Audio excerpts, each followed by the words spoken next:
Давно мы не разбирали пословицы и поговорки, давайте возьмем жизнерадостную. All is fish that comes to his net. Или ту же самую поговорку вместо his можно поставить определенный артикль the, и мы получим all is fish that comes to the net. Смысл поговорки в том, что человек может извлечь выгоду из любых доступных возможностей, ресурсов, вот все, что попало в сеть, все пойдет в дело, независимо от того, насколько эти ресурсы кажутся ценными или незначительными. И мне это напомнило, в русском языке есть что-то про лимонад и лимоны. Если тебе жизнь предоставила лимоны, то сделай из них лимонад, что-то такое.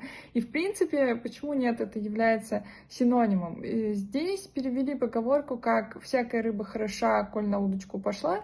Тоже, в принципе, это поговорка, которая есть в русском языке, можно использовать как эквивалент поговорки в английском языке. All is fish that comes to his net.